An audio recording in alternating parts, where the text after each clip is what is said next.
l'homme qui a été frappé par la foudre 4 fois. Walter Summerford est considéré comme l'homme le plus malchanceux. Frappé par la foudre n'est pas aussi rare qu'auparavant, avec plus de 300 millions de cas signalés dans le monde en 2019. Cependant, il n'y a qu'une seule personne dans l'histoire à avoir été frappée plus d'une fois.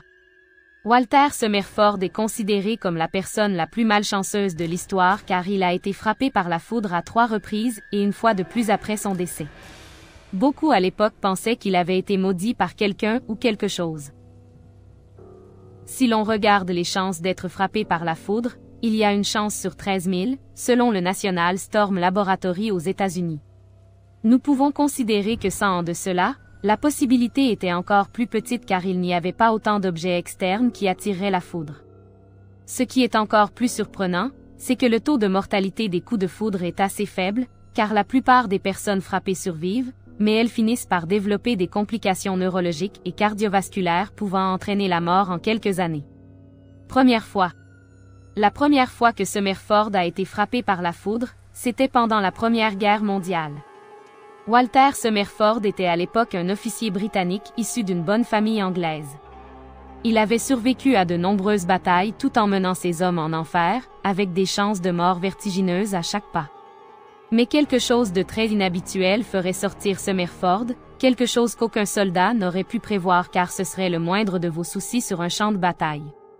Alors que Summerford marchait sur son cheval sur le front belge, il a été frappé par la foudre de nulle part. Le coup l'a jeté de son cheval, cependant, la foudre ne l'a pas tué. Cependant, il aurait souhaité que ce soit le cas car il est devenu paralysé des hanches aux pieds, le rendant invalide et confiné à un fauteuil roulant. Cela signifiait que Summerford ne pouvait plus se battre, il était contrarié de ne pas pouvoir mener ses hommes au combat. Deuxième fois.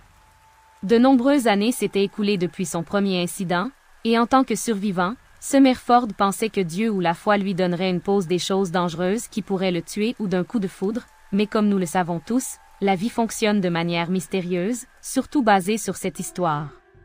Après la guerre, Walter a décidé de commencer une nouvelle vie au Canada. Il a essayé de fonder sa propre famille et est devenu très passionné par les activités de plein air telles que la pêche. Walter a passé de nombreux jours à pêcher, il a même remporté de nombreux concours de pêche.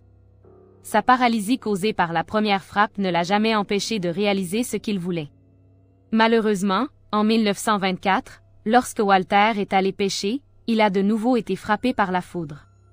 Cette fois, il n'a pas été directement touché lorsque la foudre a frappé un arbre sous lequel il était assis, mais le courant a traversé l'arbre, finissant par être absorbé par Walter. Ce qui est encore plus intéressant, c'est que ce deuxième coup l'a peut-être aidé dans sa paralysie, car 2 jours après avoir été à nouveau frappé, il a pu à nouveau utiliser ses jambes. Troisième fois. La troisième et dernière fois que Walter serait frappé par la foudre était en 1930, 6 ans après la deuxième frappe. Walter était un homme nouveau car il était capable d'utiliser ses jambes, alors il a commencé à beaucoup marcher à travers les forêts et surtout les parcs. Alors que Walter faisait l'une de ses promenades habituelles dans le parc local, le temps a soudainement changé, passant d'une journée ensoleillée à un ciel rempli de nuages sombres et en colère. Quelques instants après, Walter entendit un son qu'il connaissait déjà trop bien. Alors qu'il tentait de se mettre à couvert, il a de nouveau été frappé par la foudre, mais cette fois le laissant complètement paralysé de la tête aux pieds. Malgré la malchance de Walter, il a quand même eu de la chance de pouvoir survivre à 3 éclairs dans sa vie.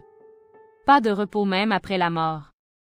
À partir de 1930, après la troisième fois, Walter a dû se battre avec de nombreuses complications médicales, n'ayant survécu que 2 ans de plus, et décédé en 1932. Sa famille a déclaré qu'il avait même peur d'être en vie, devenant sénile en pensant que quelqu'un l'avait en fait maudit car il avait même été frappé par la foudre après sa mort. En 1936, 4 ans après ses funérailles où Walter a été enterré au cimetière de Mountain View à Vancouver, sa pierre tombale a été frappée par la foudre. Assurant sa famille, ainsi que les autres habitants, que quelqu'un avait maudit cet homme. Avec de si faibles chances qu'un événement comme celui-ci se produise autant de fois à la même personne, nous pouvons également considérer la vie de Walter Summerford comme une réalisation des chances les plus étroites au monde. Si cette vidéo vous a plu, donnez un like, et n'oubliez pas de vous abonner sur notre chaîne.